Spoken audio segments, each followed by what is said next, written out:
Hey guys, welcome back to the BuzWeaver channel. And in our top stories today, the third-party ad advertising for Anheuser Busch, who sent out the press kit to various influencers, including Dylan Mulvaney, has been fired.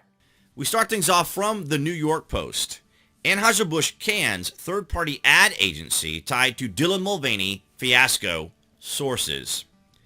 Anheuser Busch is telling U.S. beer distributors it has fired the third-party ad agency behind Bud Light's Dylan Mulvaney fiasco. But the beer giant is staying tight-lipped about the marketing firm's identity, even launching a fresh ad campaign aimed at damage control, the Post has learned. Well, what we learned during this fiasco is that the individual came out from this ad agency trying to explain the necessity and importance of Bud Light having inclusion in its products or inclusion within its philosophy of beer sales. However, if you want to target and be inclusive, you just include everyone in your marketing. You just simply demonstrate that your product is a good product, a refreshing product, however you want to frame it, so that everyone can enjoy it, instead of selecting individual groups of individuals or individual ideological groups to then suggest that these people are also included, because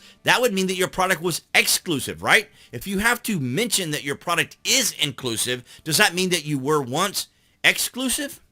The company's global CEO, Michel Ducares, this week came out swinging at the misinformation being spread about the extent of Bud Light's relationship with a transgender influencer who has more than 10 million followers on TikTok. And there it is right there, ladies and gentlemen. It's all about the influence. We've talked about this on the BuzWeaver channel here for quite some time when it comes to the fact that influence is the currency that the progressives, the left, cancel culture, and outrage mob use, because it is a potential vehicle for them to reach people, manipulate people, indoctrinate people into their ideology, their philosophy, and worldview. So it's about popularity. This is why they have to shut people down like Donald Trump and others, Elon Musk, who have that level of influence themselves. We need to clarify the facts that this was one camp, one influencer, one post, and not a campaign, the Anheuser Busch boss said during an earnings call Thursday. Don't you find it fascinating that they're trying to be inclusive, yet here they're being very specific about it being one camp and one influencer and one post, yet at the same time, they're trying to suggest that this is a beer for everyone? So you see how the game is played. When things go south, when things start to fall apart, you have to then start narrowing things down. So you go from saying that your product is inclusive, and now you're having to selectively demonstrate that it was just one particular example.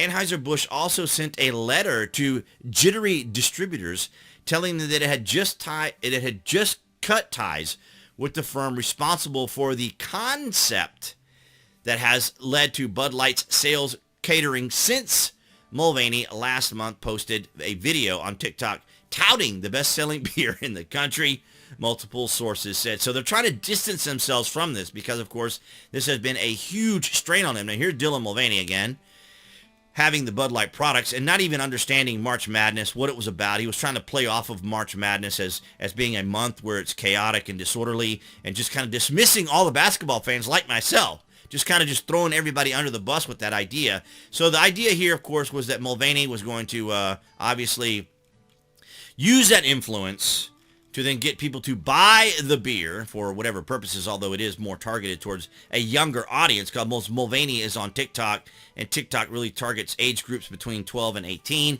kind of under that legal beer drinking age. But of course, the marketing of Busch and or any products out there, really, they want to target anyone to get that young generation, those next group of sales projections, you know, those buyers out there, get them trending towards these particular products.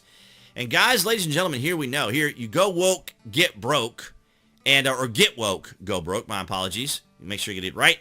But nonetheless, guys, that's what I have for you guys today in the top stories. Thank you so much for the likes, the shares, and the comments as we continue on. Thankfully, we are now remonetized here on the channel. Thanks to all your guys' support. Appearing there on the screen, that would be the channel icon. You guys can click on to subscribe if you're watching here on YouTube, as well as to select notifications. That way you know when there's content here on the channel. And I'll see you guys in the next video.